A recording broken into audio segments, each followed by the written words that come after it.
vi har jo alltid høstet fra naturen, både vår og sommer og høst, og jakta og fiska og plukka bær og sopp og urter og lagd det. Så jeg tror det samiske har en stor del å si der.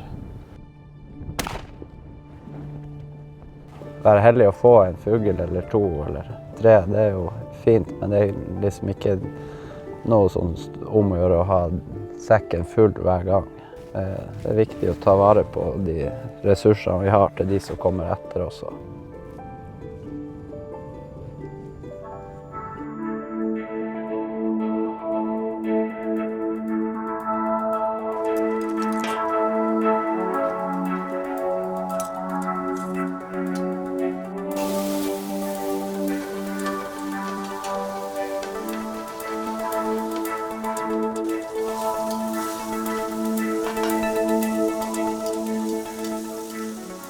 Olav, kan du komme hit? Jeg skal vise deg hvordan du ordner rype. Så det jeg gjør da, det er jo bare at jeg kniper tak i skinnet sånn, og så river du opp sånn. Så har du hele brystet her. Det samiske kjøkken er jo veldig bærekraftig i seg selv, i og med at det er både tradisjonelt, eller fra gammelt av, så skulle du jo bruke hele dyret når du slakter det. Alt fra blod og innmat, og alt skulle brukes. Og så bare ta god tid og lær deg å bli kjent med hvordan anatomien er, så du vet, for at det ikke sitter noe kjøtt igjen. Ja. Nå ser du vi har tatt ut brystene her. Det er jo liksom det kjøttet som alle vil ha, men vi skal også bruke lårene. Og så skal vi ta ut litt av innmaten. Og grunnen til at vi gjør det, det er ikke bare at det er godt, men også at det er viktig å bruke hele dyret når man først har avlivet det, og respekt for dyret. Og så tar du ut hjertet. Det sitter alltid øverst der, ja. I dagens kjøkken så er det ikke vanlig å bruke hele dyret. Jeg synes ikke det er bærekraftig nok i det hele tatt, og det er jo vanskelig, spesielt på et sånt stort hotell. Det blir jo enorme mengder av det ene og det andre, så det er vanskelig, men man kan i hvert fall begynne med å gjøre det innimellom.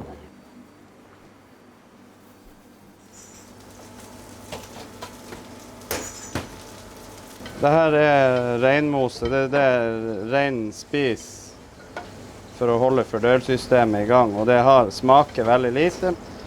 Så det vi gjør da, det er at vi frityrsteker det, og så krydrer vi det, så blir det som en slags chips for å få et sprøtt element.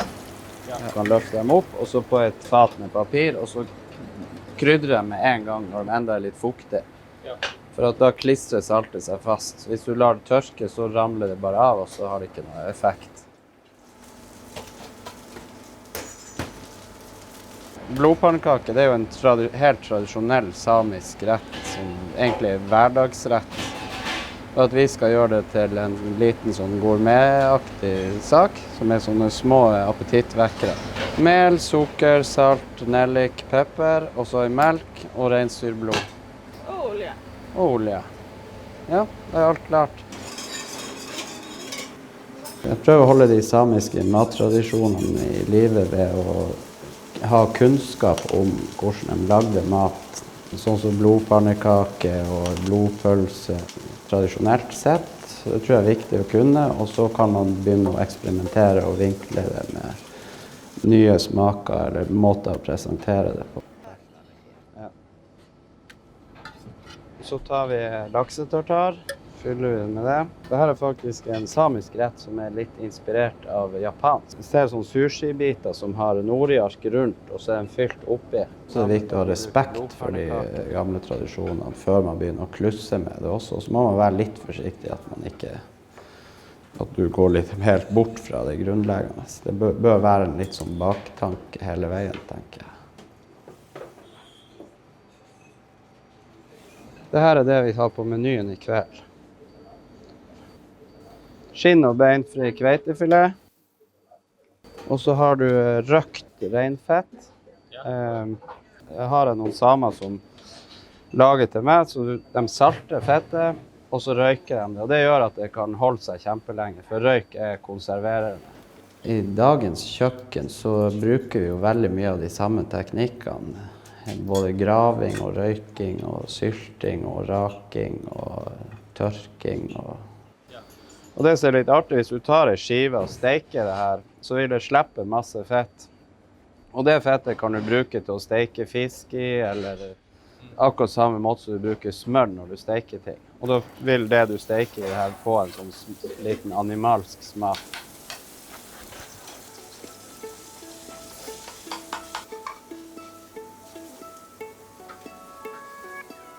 Samiske som jeg kjenner, de er veldig nysgjerrige på den nye måten å lage mat på. De blir også veldig stolt over at det samiske det snakkes om. Og 50 år siden da man ikke fikk lov å kunne noe om samisk, nå er det veldig populært.